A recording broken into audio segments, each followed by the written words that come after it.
نعرہ تکبیر، نعرہ رسالت، دارت کے سامنے نہ سکندر کے سامنے پہلے کے ہاتھ تیرے سر کے سامنے ہر امام علی مقام کی ذات پر انگلی اٹھائی تو پردے کی تیری لاش تیرے گھر کے سامنے.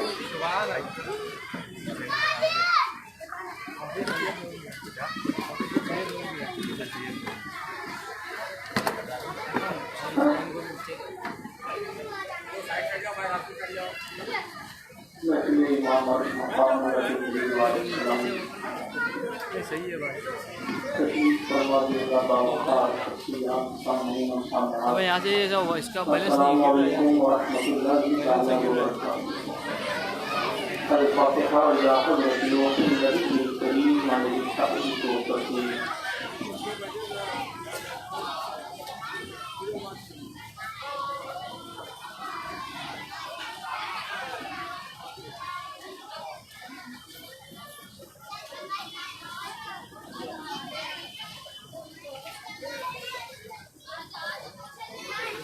صلى الله تعالى على خير خلقه ونور عرشه وزينة خلقه سيدنا ومولانا محمد وعلى آله وأصحابه أجمعين برحمتك يا أرحم الراحمين بحق لا إله إلا الله محمد رسول الله صلى الله تعالى عليه وسلم.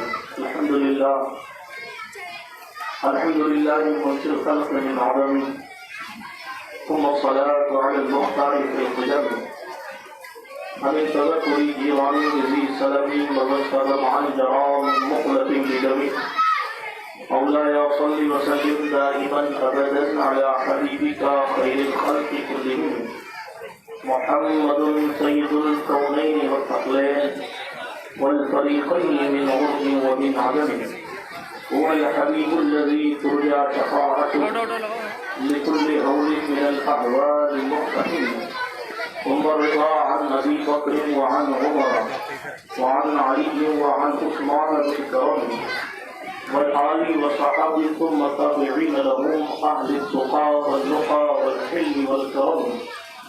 يا ربي بالمصطفى بلغ مقاصدنا، يا ربي بالمصطفى بلغ مقاصدنا، يا ربي بالمصطفى بلغ مقاصدنا واغفر لنا واغفر لنا واغفر لنا ما مضى يا رافع الكرم. أما بعد، أعوذ بالله من الشيطان الرجيم. بسم الله الرحمن الرحيم. قل لا أسألكم عليه أجرا إلا المودة في القربى أو كما قال الله تبارك وتعالى في القرآن الكريم والفرقان الحميد. صدق الله العلي العظيم وبلغنا رسوله النبي الأمين المتين الأمي الكريم الرؤوف الرحيم. ونحن ولا ذلك لمن الشاهدين والشاكرين والآمنين والمطمئنين والحمد لله رب العالمين. الخمسة نؤتي بها حر الولاء العظيمة المصطفى والمصطفى وابنهما والفاطمة. بقال خير شاعرانم مغفر يا رسول الله، پریشانم پریشانم مغفر يا رسول الله صلى الله تعالى عليه وسلم. الہی خیر زردانی بحق مصطفیٰ و مرتضیٰ و شاہد جیلانی و شاہد سلطانی. آئیے اس بابرکت محفل میں تھوڑی دیر عرض و معروف سے قبل اپنی اسلاف کے طریقے کے مطابق صاحب الاولاق سیاح اخلاق خاتم پیغمبران شفیع مجرمہ حنیفی کے کسان چارہ ساز دردمندان رحمت عالمیہ خسرو خوبان سرور لالا رخاں امام کائنات فخر موجودات مالک کائنات مقصود کائنات باعث تخلیق کائنات وجہ تکوین کائنات ارواحنا فدا صلی اللہ علیہ وآلہ وسلم کی خدمت ارشد میں بآواز بلند درود شریف کا نذرانہ پیش فرمائے. پڑھیں اللہم صلی علی سیدنا مولانا مولانا محمد وعلی آل سیدنا مولانا محمد صلاة تنجينا بها من جميع الأهوال والآفات وتقضينا بها جميع الحاجات وتطهرنا بها من جميع السيئات وترفعنا بها عندك على الدرجات وتبلغنا بها أقصى الغايات من جميع الخيرات في الحياة وبعد الممات إنك قريب مجيب الدعوات وأنت على كل شيء قدير. آیا نہ ہوگا اس طرح حسن و شباب ریت پر آیا نہ ہوگا اس طرح حسن و شباب ریت پر، گلشن فاطمہ کے تھے سارے گلاب ریت پر، آل بطول کے سوا کوئی نہیں کھلا سکا، قطرے آب کے بغیر اتنے گلاب ریت پر، عشق میں کیا لٹائیے عشق میں کیا بچائیے، آل نبی نے لکھ دیا سارا نصاب ریت پر، جتنے سوال عشق نے آل رسول سے کیے، ایک کے بعد ایک دیے سارے جواب ریت پر، پیاسا کہوں حسین کو اتنا تو بے ادب نہیں، پیاسا کہوں حسین کو اتنا تو بے ادب نہیں، لمسے لبے حسین کو ترسا ہے آب ریت پر، آل نبی کا کام تھا آل نبی ہی کر گئے، کوئی نہ لکھ سکا ادیب ایسی کتاب ریت پر۔ برادران ملت اسلامیہ، اللہ سبحانہ و تعالیٰ کا احسان ہے کہ اس نے ہمیں اور آپ کو اس پاکیزہ محفل میں بیٹھنے کی سعادت بخشی ہے۔ آج میری گفتگو کا عنوان امام عرش مقام علیہ جدید علیہ السلام امام حسین شہید ظلم و جفا کا مبارک مطلوب ذکر ہے۔ اللہ کے پیارے رسول صلی اللہ علیہ وآلہ وسلم نے اپنے ان دونوں شہزادوں کو، دونوں نواسوں کو اپنا بیٹا بھی فرمایا، جیسا کہ کل میں نے حدیث شریف سنائی تھی آپ حضرات۔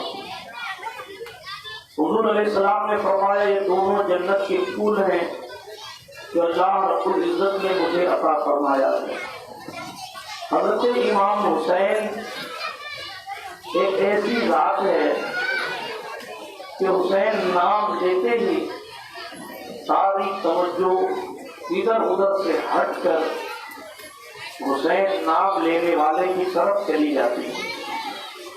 حسین سے پہلے کوئی حسین نہیں ہے، اور حسین کے بعد آپ کو گھر گھر حسین ملیں گے۔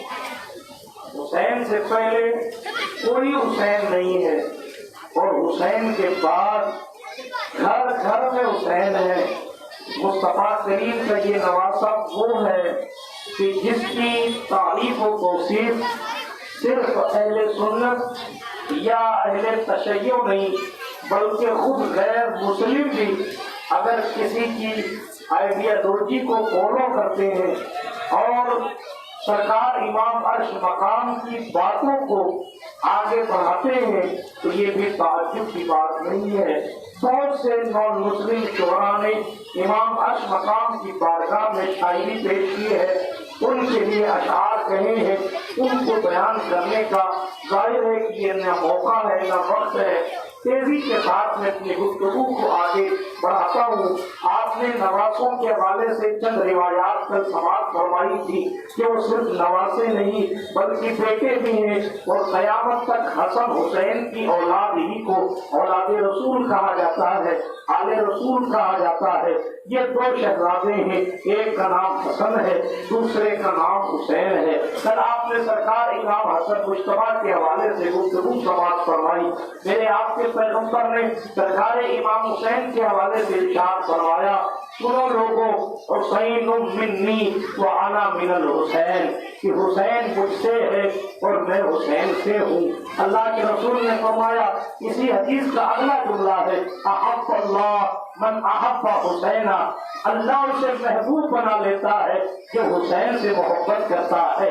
لوگ ذرا یہاں ٹھہر کر ہم اور آپ اپنے اس احوال پر ذرا نظر کریں، اپنے وقت کو نکال کر محفلوں میں آتے ہیں، محفلیں سرکار ذکر امام عرش مقام سنتے ہیں اور جناب والا اس کو سجانے کی کوششیں کرتے ہیں۔ اسلامی رشتے کی مائیں بہنیں اپنے گھریلو کام سے فرصت پا کر اور تمام ضروریات سے فارغ ہو کر امام امام عرش مقام کا ذکر کرنے اور سننے کے لیے جو ہے وہ اپنی اپنی جگہ جمع ہو جاتی ہے. لوگ ذکر امام عرش مقام کے لیے، محفل امام حسین کے لیے اتنی صعوبتیں برداشت کرتے ہیں، اتنا خرچہ کرتے ہیں، اتنی مشکلیں پیش آتی ہیں. ان تمام مشکلوں کو جناب والا انسان اپنے سینے پہ لے کر امام حسین کی محفل سجاتا ہے، کرتا ہے، کراتا ہے. اگر آپ کا پڑوسی یہ کہنے لگ جائے اس کی کیا ضرورت ہے، اس کی کیا ضرورت ہے، جیسا کہ کچھ لوگ ہو گئے ہیں وہ اپنے بیٹے سے یہ نہیں کہتے بیٹا آئی فون کی کیا ضرورت ہے، جب 1,000 میں کام ہو رہا ہے تو 1,000,000 خرچہ کیوں کر رہا ہے. لیکن جب حسین کی بات آتی ہے تو کہتے ہیں محفلوں کی کیا ضرورت، شبیل کی کیا ضرورت، قرآن کی کیا ضرورت. آپ ایک بات یاد رکھیں، اگر آپ کسی ذات کا ذکر کرتے رہتے ہیں، ان کی سوانح پڑھیں گے، اپنے بچوں کو پڑھائیں گے تو یا کسی مفکر نے کہا تھا یاد ہے تو آباد ہے، بھول گئے تو برباد ہے. بات یہی ہے، اگر آپ امام عرش مقام کا ذکر خود نہیں سنیں گے، خود نہیں کریں گے، یا سرکار مولا علی کا ذکر خود نہیں کریں گے اور نہیں سنیں گے تو آپ کے بچے بزدل ہوتے چلے جائیں گے. اسی لیے کہا جاتا ہے علی کی خیبر کے قصے اپنی اولاد کو سنایا کرو تاکہ مسلمانوں کے دلوں سے بزدلی نکل جائے. خندق و حنین کی محنتیں سنایا کرو تاکہ مسلمان کی زندگی سے جو ہے وہ نا امیدی کا تصور نکل جائے. جنگی یرموک کا نقشہ اپنے لوگوں کے درمیان بیان کیا کرو تاکہ اللہ کی ذات پر توکل بڑھ جائے. کربلا بیان کیا کرو تاکہ پتہ چلے رسول کے کندھوں پر کھیلنے والا دین پر اتنا احسان کر گیا تو ہمارے لیے دین کی ذمہ داری کیا کیا ہونی چاہیے. تو اسی لیے محفل کو سجایا جاتا ہے تاکہ نسلوں میں تاریخ کربلا منتقل ہوتی رہے. ہمارے آبا و اجداد سنتے تھے، ہماری نسلیں بھی سنیں گی تو مصطفیٰ کریم سے وفا کریں گی، تو حسین ابن علی کی خدمتوں کو جو ہے وہ مان کر اور ان کو خراج محبت پیش کرتی رہے گی. وگرنہ تو آپ کی خود کی قبر پر کوئی فاتحہ پڑھنے والا نہیں ہوگا کہ جائے کہ امام حسین کے نام پر نیاز دلانے کی باتیں. تو عرض یہ کر رہا تھا جو لوگ ایسی محفلوں کو سجاتے ہیں یا کسی بھی طریقے سے نیاز، فاتحہ یا سرکار امام حسین کا کسی بھی طریقے سے ذکر کرتے سنتے ہیں، کیوں؟ کہیں نہ کہیں حسین کی محبت ہے. اسی لیے کسی کے پاس کم ہے، کسی کے پاس زیادہ ہے، مگر ہے تبھی تو وہ محفل کرا رہا ہے تبھی تو وہ محفل سننے آ رہا ہے محبت حسین ہے تبھی تو وہ سرکار امام حسین کا ذکر اس سے اچھا لگ رہا ہے نا. حضور نے فرمایا لوگوں جو حسین سے محبت کرے گا وہ صرف حسین ہی نہیں ہوگا بلکہ شان اس کی یہ ہو جائے گی کہ اللہ اسے اپنا محبوب بنا دے گا. اللہ اسے اپنا محبوب بنا دے گا. سچی محبت حسین سے کی تو جائے. پھر حدیث مبارکہ کا تیسرا ٹکڑا ہے، حضور کے ایک ہی حدیث ہے، فرمایا حسین صبت من الاسباط. لغوی ترجمہ تو یہ ہے کہ حسین نواسوں میں سے ایک نواسا ہے. صبت کہتے ہیں نواسے کو، لیکن ایک غور کرنے کی بات ہے، اسباط کی جمع ہے. پڑھے لکھے لوگوں کی توجہ درکار ہے اس پر. اسباط کی جمع ہے، پلیورل جس کو انگریزی میں کہتے ہیں، یہ جمع کا صیغہ ہے. حضور کے نواسے تو دو ہی ہیں، ایک حسن اور حسین. تو کہنا یہ چاہیے تھا حسین الصبت من الصبتین، لیکن حضور نے کہا من الاسباط. بیٹوں میں ایک بیٹا ہے، نواسوں میں ایک نواسا ہے. علماء اہل سنت نے اس پر یہاں تک بیان کیا حضور کی نگاہیں قیامت تک امام مہدی کو دیکھ رہی ہے. اللہ اور حضور فرما رہے لاکھوں لاکھ شہزادے آئیں گے، ہزاروں ہزار لاکھوں لاکھ خاندان فاطمہ میں شہزادے پیدا ہوں گے، مگر ان شہزادوں کا حسن، ان شہزادوں کا تقویٰ، ان شہزادوں کی محنتیں، ان شہزادوں کی طاقتیں اپنی جگہ ہے اور ان تمام شہزادوں میں حسین اپنی مثال اعلیٰ حضرت نے کیا ترجمہ کیا؟ اعلیٰ حضرت سے سوال کیا گیا کہ امام حسین کا غم رکھنا چاہیے کہ نہیں؟ بتاؤ رضی اللہ، امام حسین کا غم رکھنا چاہیے کہ نہیں؟ غم حسین کوئی رکھے تو کیا حکم ہے؟ اعلیٰ حضرت نے لمبا چوڑا فتویٰ لکھا، لبے لبا بتاتا ہوں. کہنے لگے اگر کسی کو حسین کا غم نہیں ہے تو اسے بے غم نہیں ہونا چاہیے، بلکہ اس بات کا غم ہونا چاہیے کہ اس کا ایمان کیسا ہے. کہ اس کے دل میں حسین کا غم نہیں ہے؟ جی ہاں، یہ الگ بات ہے کہ غم نہ ہو تو غم پروری منع ہے، اگر غم نہ ہو تو تسنع اور دکھاوا منع ہے۔ آپ کا دل امام حسین کی قربانی پہ تڑپ رہا نہیں ہے اور آپ فرضی وعدہ کر رہے ہیں، وہ الگ چیز ہے، لیکن صحیح معنوں میں آپ کا دل امام عرش مقام کے غم میں اگر غمگین ہے۔ حضرت سرکار مصطفیٰ جان رحمت کے نواسی کے حوالے سے حضرت کہنے لگے کہ اگر کسی کے دل میں حسین کا غم نہیں تو اسے بے غم نہیں رہنا چاہیے، بلکہ اسے اس بات کا غم ہونا چاہیے کہ اس کے دل میں غم حسین کیوں نہیں ہے۔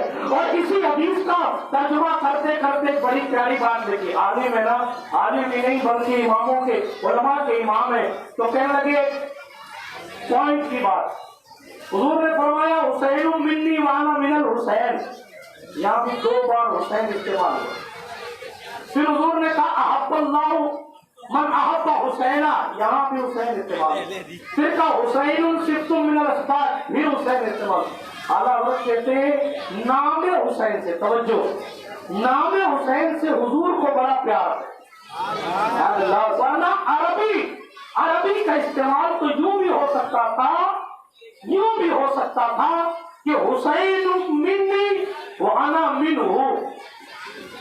حسین مجھ سے اور میں اس سے ہوں، یعنی زمین لا کر بھی، جیسے انگریزی میں ہی شی دس کا استعمال ہوتا ہے، اس زمین کا استعمال کر کے بھی حضور علیہ السلام کام چلا سکتے تھے، مگر حضور نے جو ہے وہ ضمیر سے کام نہیں چلایا، بار بار حسین کا نام لیا۔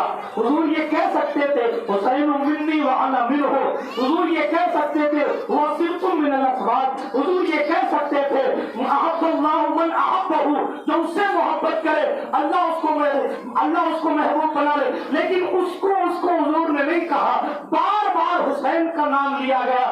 اور ترجمہ حسین صرف من الاسباط کا اعلیٰ حضرت نے یہ نہیں کیا حسین نواسوں میں نواسا ہے، یہ بھی نہیں کیا کہ حسین بیٹوں میں سے ایک بیٹا ہے، بلکہ ترجمہ کیا جس شان کا امام اس شان کا ترجمہ، کہنے لگے سنو حسین نسل نبوت کی اصل ہے، خاندان رسالت کی اصل، خاندان رسالت کی اصل حسین ہے، رسول اللہ کے نواسے، پیغمبر اسلام صلی اللہ علیہ وسلم کے نواسے، اتنی ناز سے پالا تھا، پیدا ہوئے حضور اپنے کندھوں پر گھماتے تھے، حضور علیہ السلام اپنی زبان جو ہے وہ ان کے لب اقدس سے ان کے جو ہے منہ مبارک شریف میں ڈالتے تھے۔ اور میں آپ کو بتاؤں امام حسین مجتبی، امام حسین شہید کربلا کو حضور اتنی پیار سے کھلایا کرتے تھے، حضور علیہ الصلوۃ والتسلیم نے ایک مرتبہ حضرت امام حسین کا ہاتھ پکڑا ہوا ہے اور اپنے تلووں پر امام حسین کے چھوٹے چھوٹے پیر رکھے، حضور کی مبارک ایڑیوں پر، نہیں مبارک ادمان پر امام حسین کے چھوٹے قدم رکھے اور حضور نے ہاتھ پکڑ رکھا ہے اور کہتے ہیں حسین چلو چلو، حضور نے جو ہاتھ پکڑ رکھا ہے، کیونکہ ہمارے یہاں حضور علیہ السلام کے اعضاء سے تمثیل کے طور پر اپنے جسم سے مثال دینا بے ادبی نہیں، بے ادبی کے قریب ضرور ہے، اس لیے اس سے ہم اہل سنت کے علماء بچا کرتے ہیں، لیکن میں آپ کو سمجھانے کے لیے بتا رہا ہوں کہ حضور نے ہاتھ پکڑا، ننھے ننھے ہاتھ حسین کے اپنے پیروں پر حضور نے رکھا صلی اللہ علیہ وسلم، اور حضور علیہ السلام اس شان کے ساتھ کھلا رہے ہیں حسین کو، حسین چلو۔ امام حسین نے اپنے قدم بڑھائے تو حضور کے گھٹنوں پر، حضور کے مبارک گھٹنوں پر اپنے ننھے قدم رکھیے، حضور نے فرمایا حسین اور چڑھو۔ القصہ مختصر، امام حسین نے اپنے ننھے قدم مصطفیٰ کے سینہ علم نشرہ پہ رکھ دیے، اللہ اکبر کبیرہ، جس کے تلووں کو جبریل چومتے ہیں اس کے سینے پر حسین ہے۔ آپ ذرا غور کریں، یہ علماء کرام سے پوچھیں، قرآن مقدس کے اوپر اگر آپ بخاری بھی رکھیں تو مفتی کہے گا نہیں بھائی یہ اللہ کا قرآن ہے، آپ اس قرآن کے اوپر مصحف شریف کے اوپر کوئی دوسری کتاب نہ رکھے، رکھنا تو دور کی بات ہے، کوئی دوسری کتاب نہ رکھے، یہ قرآن مقدس ہے، اس پر آپ بالکل کتاب نہ رکھیے، اللہ اکبر کبیرہ، یہاں تک کہ حدیث کی کتاب بھی آپ مصحف شریف کے اوپر نہ رکھے، یہ کہ صاحب قرآن کے اوپر آپ دوسری کتاب نہیں رکھ سکتے، اور جس سینے پر قرآن نازل ہو رہا ہے اس سینے کے اوپر امام حسین ہے، کوئی مرتبہ بیان کر سکتا ہے؟ کوئی نہیں کر سکتا. عقلوں کے طوطے اڑ جاتے ہیں. آگے بیان کیا کیا جائے. رسول اللہ نے خود اتنا چڑھا دیا ہے اور جس کو حضور چڑھا دے اس کو جناب والا کوئی اتار نہیں سکتا ہے. جس کو حضور چڑھائے اس کو کون اتار سکتا ہے. تو میں عرض کر رہا تھا اگر مفتی سے مسئلہ پوچھیں گے کیا قرآن کے اوپر دوسری کتاب رکھی جا سکتی ہے تو وہ فوراً یہ کہے گا نہیں رکھی جا سکتی. لیکن مفتی سے مسئلہ پوچھیں گے کیا قرآن کا کوئی ایک سپارہ اگر ہو، قرآن کا ایک سپارہ کیا قرآن کے اوپر رکھا جائے یا دوسرا قرآن کے اوپر رکھا جا سکتا ہے؟ تو مفتی کہے گا ہاں کیونکہ وہ اسی کا حصہ ہے اس لیے اوپر رکھو یا نیچے رکھو کوئی بات نہیں. حضور نے فرمایا حسین منی، کوئی یہ نہ کہہ دے کہ سینے پر قرآن نازل ہو تو قرآن کے اوپر کچھ نہیں رکھا جا سکتا تو پھر سینے پر کیسے حسین آ گئے. تو حضور نے فرمایا فتویٰ بعد میں دینا، پہلے یہ پڑھ لینا حسین میرا ہی ٹکڑا ہے. ٹکڑے کو فارسی میں پارا کہا جاتا ہے. پارا کا معنی ٹکڑا ہوتا ہے. حضور نے فرمایا حسین میرا ٹکڑا ہے.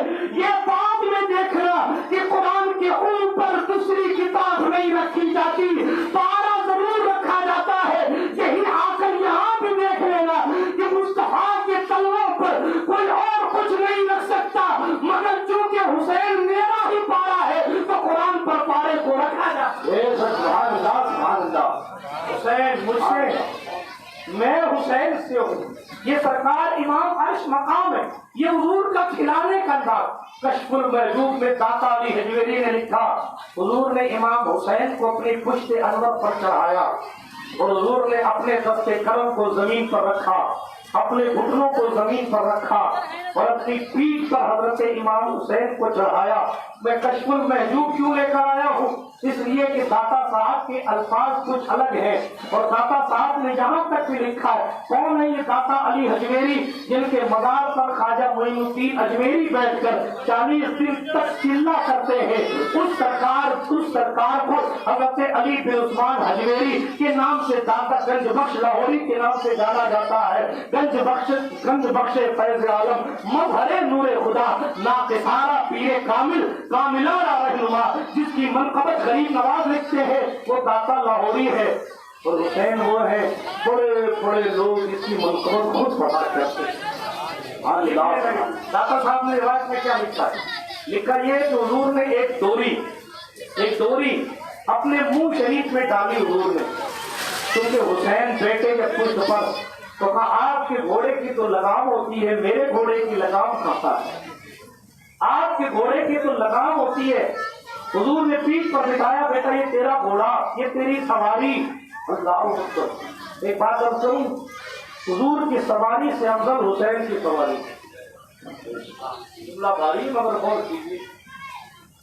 حضور کی سواری براق ہے، رفتار یہ ہے حدیث شریف ہے کہ حضور جس سواری سے معراج میں گئے تھے اس سواری کی تیزی یہ تھی جہاں اس کی نگاہ پہنچتی تھی وہاں وہ پہلا قدم رکھتا. وہ جنت سے لایا گیا براق. ٹھیک ہے، حضور کی سواری جنت کی سواری ہے مگر حسین کی سواری کی شان یہ ہے کہ وہ جنت کا مالک ہے. حضور کی سواری براق ہے، حسین کی سواری خود مصطفیٰ بنے ہوئے ہیں. براق کی لمٹ یہ ہے کہ جہاں تک نگاہ پہنچتی ہے وہاں پہلا قدم رکھتا ہے. تو حضور کی نگاہ کہاں تک پہنچتی ہے آج تک یہی طے نہیں ہو پایا ہے. ہاں حضور نے فرمایا جو میں دیکھتا ہوں وہ تم نہیں دیکھتے. یہ حضور کے کلیئریشن ہے. صحابہ سے حضور نے کہا جو میں دیکھتا ہوں وہ تم نہیں دیکھتے، جو میں سنتا ہوں وہ تم نہیں سنتے. اور جو حضور دیکھتے ہیں جب اتنا ابو بکر نہیں دیکھ سکتے تو آج کا مفتی کیسے بتا دے کہ اتنا دیکھتے ہیں کہ اتنا دیکھ. قرآن کی دیکھنے کی ایک لمٹ ہے، مصطفیٰ کے دیکھنے کی طاقت بے مثال ہے. جب مصطفیٰ کی دیکھنے کی طاقت بے مثال تو یہ بھی سمجھ لیں کہ حسین جس سواری پر سوار ہے اس سواری کی عظمت بے مثال ہے. سبحان اللہ سبحان اللہ. حضور نے خود کو سواری بنایا ان کی. اللہ اکبر کبیرہ. آنے ملت اسلامیہ بلکہ ایک بچپنے کا قصہ اور سنا دیتا ہوں. حضرت امام عرش مقام جو ہے وہ تشریف لا رہے. امام حسن پاک کو دیکھا کہ امام حسن مصطفیٰ ایک ہرنی کا چھوٹا سا بچہ لے کر جا رہے تو بچے تو صرف بچے ہوتے. کہنے لگے بھائی یہ ہرنی کا بچہ کہاں سے لائے؟ یہ مجھے دے دو. حسن نے کہا نہیں میں دوں گا، نانا کے پاس سے لایا ہوں. سبحان اللہ سبحان اللہ کہتے ہیں. یہ وہ لوگ ہیں نا، آپ تعویذ کے چکر میں ہزاروں ہزار لاکھوں لاکھ خرچ کرتے ہیں. یہ وہ لوگ ہیں جن کا نام ہی اپنے آپ میں تعویذ. ہاں جی، یہ وہ لوگ ہیں، آپ کی عقیدت اگر مضبوط ہے نا تو یہ خود اپنے آپ میں تعویذ ہے. حسین اس بڑے باپ کو کہتے ہیں جس کا بیٹا حجر اسود سے باتیں کرتا. وقت آئے گا تو میں امام زین العابدین کو پڑھوں گا انشاءاللہ. ابھی میں تیزی کے ساتھ آگے بڑھ رہا ہوں. یا جس کے بیٹے کو تو خواجہ ہو، جن کی چوکھٹوں سے دنیا مراد پاتی ہو، تو جب پوتوں کی قوت 900 سال بعد اتنی ہے تو پوتوں کو جو کچھ جہاں سے ملا ہے اس منبع و مخرج کا مرتبہ اور مسئلہ کیا ہے، کیا شان ہے. اس لیے ان لوگوں کا ذکر بڑے اہتمام اور ساتھ احترام اور ساتھ ہی جوش کے ساتھ سنا کیجیے. اس لیے کہ یہ وہ لوگ ہیں دل میں، بلکہ میں اپنے عشق کی بات کروں تو جب جب بھی محفلوں میں آیا کیجیے، بالخصوص اہل بیت اطہار کی، تو اپنے دلوں میں مرادیں اور تمنائیں لے لیا کیجیے. اس لیے کہ یہ وہ لوگ ہیں جن کے نام سن کر فرشتے بھی خوش ہو جاتے ہیں، اللہ خود خوش ہو جاتا ہے، مصطفیٰ راضی ہوتے ہیں. آپ خود بتائیں، آپ کے سامنے اگر کوئی آپ کے بیٹے کی تعریف بات کے سامنے کرے، آپ کا بیٹا صاحب بڑا اچھا مولانا ہے، آپ کا بچہ بڑا اچھا ڈاکٹر ہے، آپ کا بچہ بڑا اچھا وکیل، اگرچہ اس کے اندر کوئی کوالٹی نہ ہو لیکن پھر بھی باپ ہوتا ہے، باپ کا سینہ چوڑا ہوتا ہے. میرے بیٹے کی تعریف، ارے جس کا بیٹا مولانا بن کے آوے اور مفتی صاحب بیٹھ کر اس کی تعریفیں کرے تو جناب ایک چھوٹی سی دکان والے باپ کا سینہ چوڑا ہو جاتا ہے. جس کا بیٹا شہید اعظم کی ڈگری لے کر آیا ہو، اس شہید اعظم کا ذکر کیا جائے تو مصطفیٰ جان رحمت کا سینہ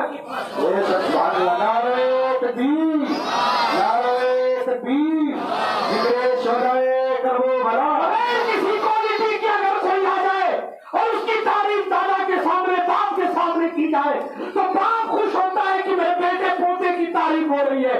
جس حسین نے اپنے دین کی حفاظت کے لیے سارا کنبہ اٹھا کر تاریخ میں اپنے نام کو درج کیا، اور اقبال نے کہا بات مسلمانوں کی نہیں ہے، انسان کو بیدار تو ہونے دے دو، ایک قوم نہیں ہر قوم پکارے گی ہمارے ہر قوم پکارے گی ہمارے حسین. یہ گاندھی جی نے بھی کہا تھا، میں نے اہنسا کا پاٹ حسین بن علی سے پڑھا ہے. یہ گاندھی نے بھی کہا تھا، راشٹرپتا گاندھی نے کہا تھا مجھے وہ 72 مل جاتے جو حسین کے ساتھ تھے تو میں 24 گھنٹے میں ایسٹ انڈیا کمپنی کو باہر کر دیتا. حسین ایک آئیڈیالوجی کا نام ہے، حسین ایک فکر کا نام ہے، حسین ایک سنسکار کا نام ہے، حسین ایک چلتی پھرتی خانقاہ کا نام ہے، حسین اپنے آپ میں ایک بے مثال مدرس کا نام ہے، حسین صحابہ کی انجمن کے روشن چراغ کا نام ہے، حسین اہل بیت کی انجمن کی روشنی کا نام ہے، حسین نام ہے مصطفیٰ جان رحمت کے دل کے سکون کا، حسین نام ہے علی حیدر کرار کے جذبات کا، حسین نام ہے حسن مجتبیٰ کی آنکھوں کے نور کا، حسین نام ہے حضرت سیدہ زہرا کی طہارت کا، حسین نام ہے ہمیں جس کے پوتوں کی شان یہ ہے کہ وہ جوتیوں کو ہوا میں اڑاتے ہیں. جب پوتوں کی جوتیوں کی مثال نہیں ہے تو دادا کی پگڑیوں کا. سبحان اللہ سبحان اللہ سبحان اللہ.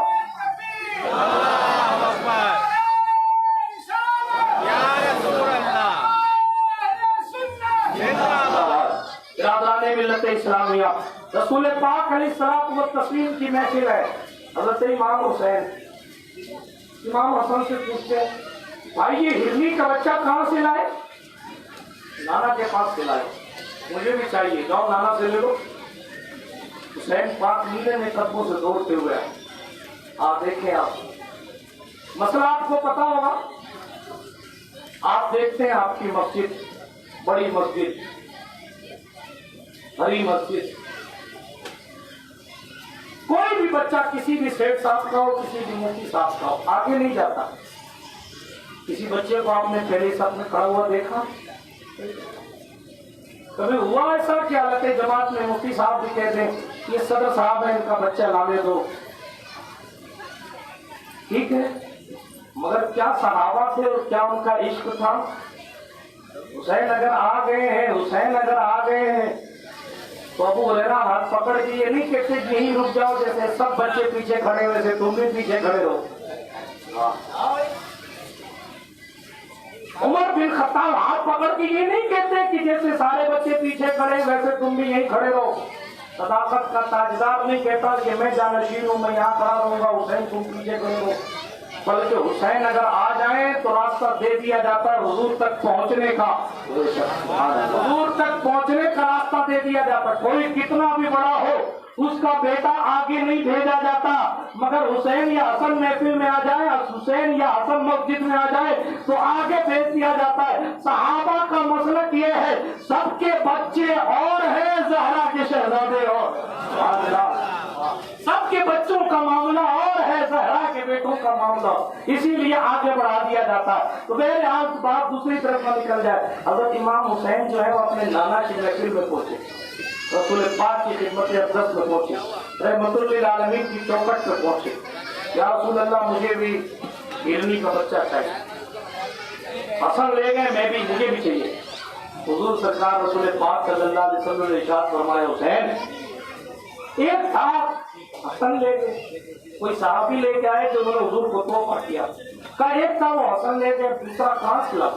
تو کہا نانا مجھے چاہیے، روایت کا مفہوم پیش کیا، ہاں مجھے چاہیے۔ حضور نے فرمایا بیٹا حسین ایک تھا بچہ ارنی کا لے گئے، حسن اسی سے کھیل لو۔ نہیں نانا مجھے دوسرا چاہیے۔ آسمان بھی دیکھ رہا ہوگا اتنا با اختیار نہ تھا، اتنے با اختیار نانا تھے، اپنی باتیں پوری کروا رہا ہے کہ شان کے ساتھ۔ غریب تھا کہ حسین رو دیتے، ابھی روئے نہیں ہیں، غریب تھا کہ رو دیتے۔ حضور نے دیکھا کہ ایک ہرنی اپنے بچے کو لیے ہوئے خود ہی چلی آ رہے، کہا یا رسول اللہ وہ جو بچہ آپ کا صحابی لے کر آیا تھا وہ بھی میرا ہی بچہ تھا، اور دوسرا بچہ میں یہ خود لے کر آئی ہوں، وہ پکڑ کے لایا گیا تھا، یہ نذرانے کے طور پہ لائی ہوں۔ کیوں یا رسول اللہ میں اپنے بچے قربان کر سکتی ہوں، حسین کے چہرے پر غم کے آثار نہیں تھے۔ ہائے ہائے ہائے رسول اللہ صلی اللہ علیہ وآلہ وسلم، یہ جانوروں نے احترام حسین کیا، مگر حسین پھر حسین ہے، کوئی مرتبہ حسین بیان نہیں۔ ہمارے جیسوں کی اوقات کیا؟ ابو ہریرہ صحابی رسول، یہ قصہ اور پڑھ دیتا ہوں، مشہور قصہ۔ جنازہ آیا، امام حسین پاک کو کہا گیا اے ابن رسول، آپ کے نانا جنازے کی نماز پڑھاتے تھے، رشتے دار کی خواہش ہے کہ آپ جنازے کی نماز پڑھا دیں۔ امام حسین پاک مدینہ مصطفیٰ میں ہے، مدینہ منورہ میں ہے، نکلے اپنے مقدس گھر سے اور گئے جنازے کی نماز پڑھانے کے لیے۔ جنازہ پڑھا کے جیسے امام حسین پڑھتے تو لوگوں نے دیکھا کہ ایک شخص ہے کمبل اوڑھا ہوا، اس کا چہرہ چھپا ہوا، اور اپنی چادر سے امام حسین کی جوتی کو صاف کر رہا۔ توجہ ہے آپ کی؟ آج ہلکے میں حسین کو مت سنیے، اتنی بڑی ذات ہے حسین پاک۔ ایک بندہ ہے چہرہ چھپا ہوا ہے، بزرگ ہے، اور اپنی چادر سے، بعض نے امام نے کیا حصہ بھی کہا ہے، اپنی چادر سے حسین کی جوتی صاف کر رہا۔ امام حسین آئے تو اس نے جوتیاں اٹھا کے اسے امام حسین کو پہنانا شروع۔ لوگوں نے کہا بوڑھے یہ کیا کر رہا ہے، کون ہے یہ، کیا کر رہے ہو؟ اس نے بزرگ نے اپنا کمبل ہٹایا تو لوگوں نے دیکھا وہ کثیر الروایہ ابو ہریرہ ہے۔ روم سے کھڑے ہوتے روایت پڑھے، غور کرنے کی بات۔ ابو ہریرہ اس ذات کا نام علماء سے پوچھے، جتنی حدیثیں ہیں ان تمام حدیثوں میں سب سے زیادہ روایت جس ذات کی ہے اس ذات کا نام عبد الرحمن بن صخر عرف ابو ہریرہ ہے۔ لوگوں نے کہا یہ کیا کر رہے ہو، بوڑھے ہو کر جوان کی جوتیاں سیدھی کرے، رسول اللہ کے صحابی ہو کر یہ کیا کر رہے ہو، کثیر الروایہ ہو کر یہ کیا کر رہے ہو۔ امام حسین نے بھی کہا ابو ہریرہ یہ آپ کیا کر رہے ہیں، تو ابو ہریرہ نے پھر اپنا منہ کھولا اور کہا لوگوں جو میں جانتا ہوں اگر حسین کا مرتبہ تم جانتے تو جوتیاں سائڈ میں رکھو، تم ان کو زمین پر نہیں چلنے دیتے بلکہ انہیں کندھے پہ اٹھا کے گھما۔ یہ کسی 14ویں صدی کی مفتی کی بات نہیں ہے، یہ 15ویں صدی کے مولانا کی بات نہیں ہے، یہ حضور کی صحابی کی بات ہے، حضور کے رازداروں کی بات ہے، حضور کے مقبول و محبوبوں کی بات ہے۔ عمر کہہ رہے ہیں ہمارے سر کے بال آپ کے صدقے اگائے گئے ہیں، ابو ہریرہ جوتیاں صاف کر کے کہہ رہے ہیں اگر آپ کا مرتبہ لوگوں کو پتا چل جائے تو لوگ آپ کا قدم زمین پر نہ رکھنے دے، لوگ اپنے آپ کو اپنے کندھے پر اٹھا کے پھرے۔ عبداللہ بن عباس حضور کے چچا باپ بھائی ہے، صحابی رسول ہے، امام حسین گھوڑے پر بیٹھے نا تو عبداللہ بن عباس نے لگام پکڑ لی۔ لگام عمومی طور پہ غلام پکڑا کرتا تھا، عبداللہ بن عباس نے پکڑ لی، کہا عبداللہ تم حبر الامہ ہو، امت میں ماہر ترین مفسر قرآن ہو، تم وہ ہو جس کے لیے حضور نے کہا اے اللہ اس کو قرآن سکھا دے۔ اے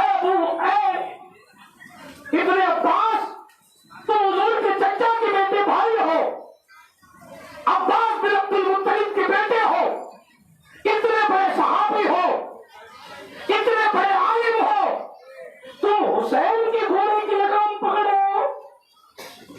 عبداللہ بن عباس خود اہل بیت سے ہے کہ بنو ہاشم سے آپ کا تعلق ہے، ہاں خاندان رسالت سے کہہ لیجیے کہ بھئی وہ نبی کے خاندان، نبی کے دادا کی اولاد ہے، حضور علیہ السلام کے چچا کے سگے چچا کے بیٹے بھائی ہیں، ٹھیک ہے، لیکن حسین پاک کی سواری کی لگام پکڑ، کسی نے کہا آپ حضور کے بھائی ہو، آپ لوگوں سے کہا لوگوں تمہیں حسین کا مرتبہ پتا نہیں ہے، یہ حسین ہے، یہ زہرا کی آنکھوں کا نور۔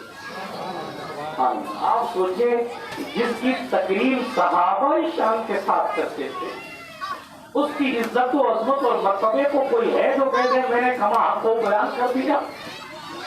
کوئی نہیں بیان کر سکتا۔ قدرت نے حسین کو وہ مرتبہ دی۔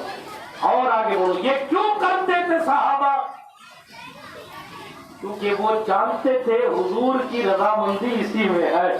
سبحان اللہ کہیے سبحان اللہ۔ وہ جانتے تھے کہ ایسا کرنے سے حضور راضی ہو جائے، اور حسین کا ذکر کرنے سے حضور راضی ہوتے، حسین کا احترام کرنے سے حضور راضی ہوتے، حسین سے پیار کرنے سے حضور راضی ہوتے۔ ایک روایت پڑھ دوں، حضور علیہ السلام ایک مرتبہ تشریف لائے باہر، ایک چھوٹا سا بچہ کھیل رہا تھا، مصطفیٰ کریم نے مسکرا کر فرمایا میں اس بچے کی شفاعت کروں گا۔ سبحان اللہ، اللہ پیری میں شفاعت مل رہی ہے، بچہ ہے ابھی، بڑا ہوگا کیا کرے گا کیا نہیں کرے گا وہ بعد کی بات، گارنٹی پہلے۔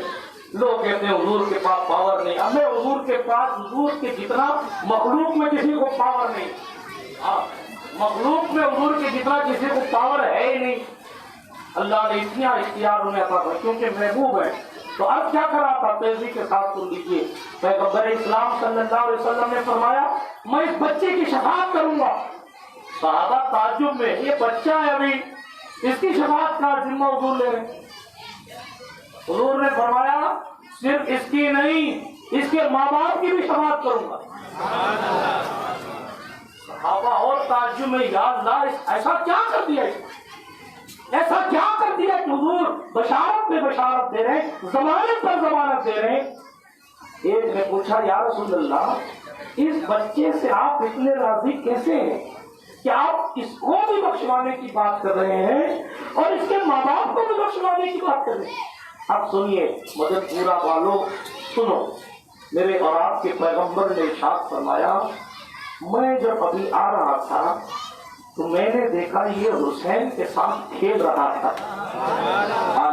کھیلتے کھیلتے میں نے دیکھا ننھے قدم حسین کے جہاں پڑتے تھے ان جگہوں سے اس نے مٹی اٹھائی ہے اور مٹی اٹھا کر چوم کر اپنی آنکھوں پہ لگائی ہے کہ یہ رسول اللہ کے شہزادے کے قدموں کے نیچے کی مٹی ہے۔ حضور نے فرمایا میرے حسین کا احترام اور حسین کے پاؤں سے لگنے والی مٹی کا اتنا احترام اس کو ہے، اسی لیے میں اس سے خوش ہوا، اور صرف اس کو نہیں بلکہ اس کے ماں باپ کو بھی میں اپنی جنت کی بشارت دے رہا ہوں۔ یہ ہمارے اور آپ کے پیغمبر صلی اللہ علیہ وسلم کی محبت ہے کہ امام عرش مقام علی جدی علیہ السلام سے حضرت رسول پاک صلی اللہ علیہ وسلم کتنے راضی ہیں، اور جو حسین کا ذکر کرے، جو حسین سے پیار کرے، جو حسین کا تذکرہ کرے، جو حسین کے نقش قدم پر چلے، جو حسین پاک کے جلوہ جہاں آرا کو دیکھے، حضور اس سے کتنے راضی۔ آپ سوچیں، غور فرمائیں کہ اگر کوئی قدم کے نیچے کی مٹی اٹھا کر چوم لے تو حضور اس کو بشارت جنت دیتے ہیں۔ جو حسین کے ساتھ کربلا میں تھے ان کے مرتبے کوئی بڑھ سکتا ہے؟ بچپنے میں اگر کوئی ان کے قدم کی نیچے کی مٹی کو اٹھا کے چوم لے تو اس کا مرتبہ یہ کہ حضور اپنی زبان سے اس کو جنتی ہونے کی گارنٹی دے۔ برادران ملت اسلامیہ، یہ حسین، اچھا حسین پاک تو بس حسین انتہائی نرم مزاج کے مالک حسین پاک، حسین کا نام آتا ہے تو جناب علی کا جلال نظر آتا ہے، مگر اخلاقاً امام حسین انتہائی نرم دل تھے، انتہائی نرم دل۔ ایک مرتبہ کا واقعہ، یہ غلام نے، آپ کا غلام تھا، اس نے سالن جو ہے ٹھیک سے پکڑا نہیں تو سالن پورا کا پورا امام حسین کے اوپر گر گیا۔ جب سالن امام حسین کے اوپر گر گیا تو امام حسین نے اس کو دیکھا، تنبیہ کے طور پر اس کو دیکھا، جیسے ہی دیکھا میں وہ غلام پڑا نہیں کر، اس نے کہا وَالْقَاظِمِينَ الْغَيْظَ وَالْعَافِينَ عَنِ النَّاسِ وَاللَّهُ يُحِبُّ الْمُحْسِنِينَ، قرآن کی ایک آیت۔ اس نے کہا وَالْقَاظِمِينَ الْغَيْظَ، غصے کو پی جانے والے۔ حضور نے، حضرت امام حسین نے فرمایا مجھے غصہ نہیں آ رہا۔ وَالْعَافِينَ عَنِ النَّاسِ، امام حسین نے فرمایا جا، تیرے گناہ کو معاف کیا، تیری غلطی کو معاف کیا۔ وَاللَّهُ يُحِبُّ الْمُحْسِنِينَ، اللہ اچھائیاں کرنے والے کو پسند فرماتا ہے۔ کہا جا، اللہ کے نام میں، اللہ کے نام پر میں نے تجھے آزاد کر دیا۔ غلطی کی غلام نے معاف بھی کیا، دعا بھی دی، اس کے بعد آزاد بھی کر دیا۔ یہ امام حسین علی جدی علیہ السلام کا خلق یعنی اخلاق ہے۔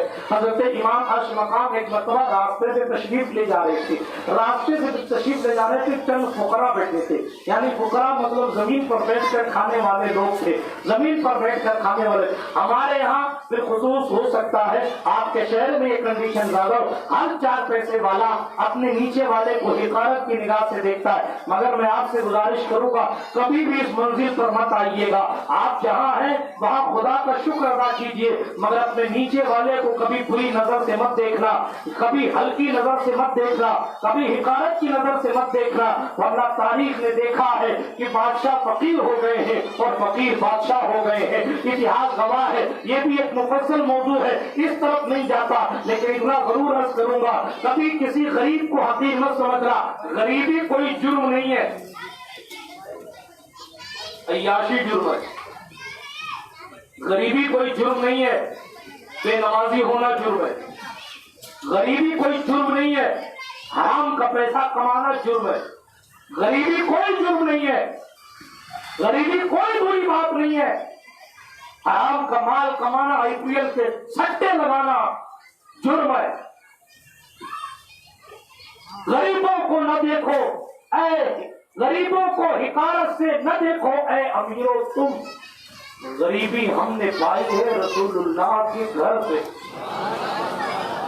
حضور فرماتے ہیں بدا الاسلام فی الغرباء، حدیث ہے، حضور کے فرمان عالی شان کو سماعت کیجئے۔ فرمایا بدا الاسلام فی الغرباء وسیعود الی الغرباء فطوبی للغرباء، میں پیغمبر کہتا ہوں اسلام غریبوں سے شروع ہوا ہے، غریبوں پر پلٹ جائے گا، اور جنت کی خوشخبری غریبوں کے لیے ہے۔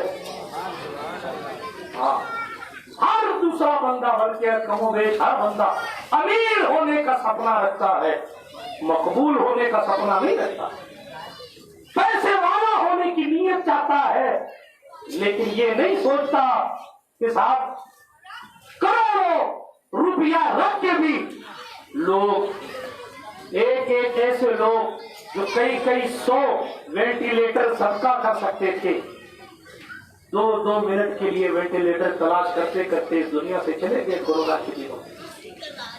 کروڑ روپیہ رکھنے والے لوگ ایک جھٹکا لگا اور نہ دکھنے والے وائرس نے اس دنیا پانی سے انہیں رخصت کر دیا. اس لیے اس طرف نہ جائیے جہاں صرف فنا ہے اور بقا نہیں ہے. اس طرف آئیے کہ اگر بندہ مر بھی جائے تو حسین کا بیٹا سلطان الہند غریب نواز کی چوکھٹ پہ گڑیا آئی اور گڑیا نے آ کر کہا حضور غریب نواز میرے بیٹے کو بے قصور قتل کر دیا گیا ہے, آپ نظر کرم فرمائے. حضرت غریب نواز کھڑے ہو گئے اور کہا بڑی بھی اپنے بیٹے کے پاس لے چلو. میرے آقا غریب نواز وہاں پہنچے اور اس جوان کی لاش کے قریب کھڑے ہو کر سلطان نے صرف اتنا کہا اگر بے قصور قتل کیا گیا ہے تو معین الدین اجمیری کہتا ہے اللہ کے حکم سے کھڑا ہو جا. غریب نواز نے اتنا کہا, وہ مرا ہوا جوان کھڑا ہو گیا. وہ مرا ہوا جوان کھڑا اور حسین کے پوتوں کو قدرت نے یہ طاقت دی ہے ادھر نہ جائیے جہاں صرف فنا ہی فنا ہے, ادھر آئیے جہاں موت کے بعد بھی عیش و آرام ہے. ہاں کون کہتا ہے کہ مومن مر گیا قید سے چھوٹا وہ اپنے گھر گیا. عرض یہ کر رہا تھا میرے دوستوں, سرکار امام عرش مقام کی بات چلی تھی تو میں نے درمیان میں یہ کہا غریبوں کو حقارت سے دیکھنا یہ نہ رسول اللہ کا طریقہ ہے, نہ صحابہ کا طریقہ ہے, نہ علی حیدر کرار کا طریقہ ہے. آج مولا علی اور ان کے بیٹوں کے نام پہ لوگ اربوں خربوں لٹانے تیار ہیں, مگر آپ کو معلوم ہے ایک دن مولا علی اپنی زیرہ یہاں پہنی جاتی ہے تاکہ دشمن کے تلوار اور تیر کے وار سے حفاظت ہو جائے. امام احمد بن محمد بن حنبل نے اس روایت کو نقل کیا.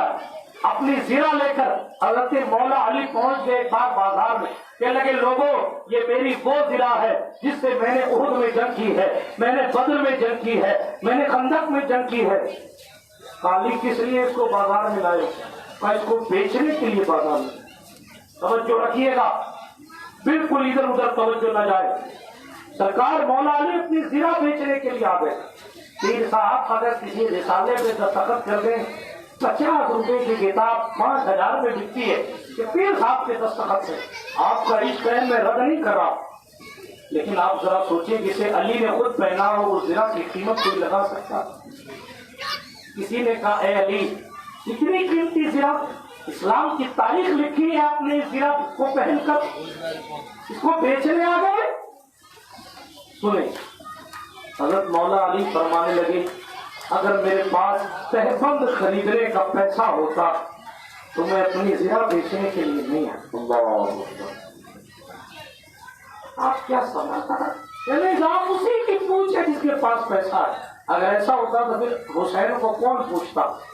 وہاں پیسہ تو چھوڑیے, وہاں تو پیاس ہی پیاس. یہ کس نے آپ کے ذہن میں وائرس ڈال دیا؟ کیوں نہیں پوچھا؟ ارے 4 لوگ نہیں پوچھیں گے. اصل پوچھ درمیان مخلوق تو نہیں ہے, اصل پوچھ تو خالق کی بارگاہ میں مقبول ہوگا. اصل پوچھ تو یہ سلطان غریب نواز نے یہاں کی زندگی, ہندوستان کی زندگی 40 سال سے زائد ہندوستان کی زندگی گزاری ہے غریب نواز نے, اور 40 سال میں صرف 2 چادر استعمال فرمائی. وہی پھٹ جاتی تو دوسرے کپڑے کا پیوند لگا لیتے تھے خود غریب نواز. 40 سال سے زائد کوئی جنابے والا نیا جوتا اوپا ہماری طرح نہیں کھلایا, بلکہ 40 سال میں صرف 2 شال پر 2 چادروں پر ہندوستان آنے کے بعد صرف 2 چادروں پر اپنی زندگی گزاری. بغیر محنت کے ترقی حاصل نہیں ہوتی. وقت نے اجازت دی تو میں کل بولوں گا محنت کیا ہے. اے شہادت گہے الفت میں قدم رکھنا, لوگ آسان سمجھتے ہیں مسلمان ہونا. حضرت سرکار امام عرش مقام کی بات کر رہا تھا, امام حسین پاک کا ذکر کر رہا تھا. درود شریف پڑھیں اللہم صلی علی سیدنا مولانا محمد وعلی آل سیدنا مولانا محمد کما تحب و ترضی بہم تصلی علیہ صلاۃ و سلام علیک یا رسول اللہ صلی اللہ تعالی علیہ وسلم. امام حسین پاک راستے سے جا رہے ہیں تو چند لوگ زمین پہ بیٹھ کے کھانا کھا, تو امام حسین گھوڑے پر سوار ہو کے جاتے. تو کسی ان غریبوں میں سے کسی نے کہا حسین اے رسول اللہ کے شہزادے کبھی ہمارے ساتھ بھی بیٹھ کے کھا لیا کر. خاندان رسالت کا چشمہ چڑھا, خلیفہ وقت جس کا احترام کرتا ہوں, میں نے آپ کو سرکار عمر کی تاریخ میں بتایا تھا، امیر المومنین جس سے یہ کہتے ہوں کہ میرے یہاں آنے کے لیے آپ کو کسی اجازت کی ضرورت نہیں ہے، آپ کے لیے کوئی پروٹوکول نہیں ہے، یہ ممبر آپ کے نانا کا ہے، جب آئے ہمیں کہتے۔ یہ احادیث کے مفہوم ہے، یہ صحابہ کرام کا طریقہ ہے، اتنا عالی شان پروٹوکول ہے کہ حضور کندھے پر بٹھا کر مدینہ دکھاتے ہیں۔ یہ وہ حسین ہیں جن کو جھولا جھلانے جبریل امین آتے ہیں، یہ وہ حسین ہیں جن کی امی کی چکی چلانے کے لیے آسمان سے فرشتہ آ جاتا ہے، یہ وہ حسین ہیں جن کی تختی کس کی اچھی ہے، اس تختی کا فیصلہ کرنے کے لیے جو ہے وہ کسی کا دل نہ ٹوٹ جائے اس لیے جنت سے سیب بھیجا جاتا ہے۔ ہاں جن کی ایک سے بڑھ کر ایک باتیں بے مثال، رسول اللہ ان کے چہرے پر کبھی جو ہے وہ افسردگی کے آثار نہیں دیکھنا چاہتے تھے۔ عرض کر رہا ہوں تیزی کے ساتھ، بڑی تیزی کے ساتھ اختتام کی سرحد تک پہنچ گیا۔ اللہ کے رسول علیہ السلام کو تشریف کے دیوانوں حضرت امام عرش مقام علی جدی علیہ السلام راستے سے گزر رہے، کسی نے کہا حسین غریبوں کی بھیڑ ہے، کہا حسین ذرا زمین پہ اترو نا، اور زمین پہ اتر کے سرکار امام حسین سے کہا گیا زمین پہ اتر کے ذرا سا تم ہمارا ساتھ دے دو، ہمارے ساتھ کھانا کھائے۔ حسین نے یہ نہیں کہا میں خلیفہ وقت یہاں بڑی تیزی کے ساتھ چلا جاتا ہوں، تمطراق کے ساتھ چلا جاتا ہوں۔ حسین نے یہ نہیں کہا میرا لیول نہیں ہے کہ تمہارے برابر بیٹھوں۔ حسین نے معاذ اللہ یہ نہیں کہا کہ میرا اسٹیٹس اور ہے، میرا اسٹیٹس اور ہے، تمہارا اسٹیٹس اور ہے، یہ سب کچھ نہیں کہا امام حسین، بلکہ روایت تاریخ کے الفاظ ہیں، سوانح عمری حضرت امام حسین کی پڑھے آپ کو پتہ چلے گا ایسا منور شہزادہ جس کی شان بے مثال ہے۔ حدیث کے الفاظ میں یہ بھی ہے حسین کا چہرہ دیکھو تو حضور یاد آتے ہیں۔ کل شباہت کے حوالے سے میں نے آپ کو ڈیٹیل میں بات کر لی۔ حسین کی چمک کا عالم یہ ہے، علامہ نور الدین عبد الرحمان جامی نے لکھا، آپ حیرت جتنی کر سکتے کر لیجئے۔ علامہ جامی کہتے حسین کے چہرے کی نورانیت کا عالم یہ تھا، سرکار امام حسین کی چہرے کی روشنی کا عالم کہ اگر اندھیری گلی میں حسین داخل ہو جاتے، اندھیری گلی میں جملہ ضائع نہ ہونا پائے، اندھیری گلی میں اگر حسین پاک داخل ہو جاتے تو حسین پاک کے گال مبارک سے اتنی روشنی نکلتی تھی کہ وہ اندھیری گلی منور ہو جایا کرتی۔ سبحان اللہ، آئے آئے، یہ اللہ کے رسول علیہ السلام و تسلیم کا مظہر کمال مصطفیٰ بھی ہے، مظہر جمال مصطفیٰ بھی ہے، مظہر معجزات مصطفیٰ بھی ہے۔ برادران ملت اسلامیہ، تو ایسا حسین چہرہ امام عرش مقام کا تھا۔ حضور علیہ السلام و تسلیم کا یہ نوازا اپنے گھوڑے پر سوار ہو کر تشریف لے جا رہے ہیں۔ غریبوں نے کہا حسین ذرا ہمارے ساتھ بھی کبھی کھانا کھا لیا کرو، اے رسول اللہ کے بیٹے کبھی ہمارے ساتھ بھی کھانا کھا لیا کرے۔ حسین نے بغیر کسی توقف کے اپنے گھوڑے کو وہیں لگام لگا، اور گھوڑے کو لگام لگا کے امام عرش مقام وہیں اتر گئے اور زمین پر بیٹھ کر لوگوں کے ساتھ کھانا تناول فرمانے لگے۔ یہ امام حسین کا اخلاق ہے، یہ امام حسین کا کردار ہے، یہ امام حسین کا کیریکٹر ہے۔ صحابی جس کو ارے کیا یزید کا کوئی مقابلہ حسین سے، جو لوگ حسین کے نام کے ساتھ مقابل میں کہتے ہیں یزید کا نام، میں ایسے لوگوں سے کہتا ہوں آپ اپنے موقع پہ ذرا نظر ثانی کریں، یزید 70 بار مر کے بھی زندہ ہو جائے تو بھی حسین بن علی کے قدموں کی برابری نہیں کر سکتا۔ یار کہاں آپ بات کر رہے ہیں یزید مقابل میں؟ یزید کی حیثیت ہے وہ مقابل میں آئے، یزید کی اوقات سے وہ مقابل میں آئے۔ ہنسی صغیر کی مقصد میں کہہ رہی تھی یہی، یہ بات جا کے کوئی اسے بتا آئے، گھروں میں چھپنا تو نامرد کی علامت ہے، یزید مرد اگر ہے تو کربلا آئے، یزید مرد اگر ہے تو کربلا آئے۔ آپ نے ناظم صاحب سے سنا کہ یزید کربلا کیوں نہیں گیا؟ انہوں نے شعر پڑھا، عزم سے صبر سے احساس سے ڈر لگتا ہے، جا بجا بکھری ہوئی پیاس سے ڈر لگتا ہے، اس لیے شام سے کربل میں نہیں آیا یزید، اس کو زینب تیرے عباس سے ڈر لگتا ہے۔ آپ نے سنا اس لیے نہیں آیا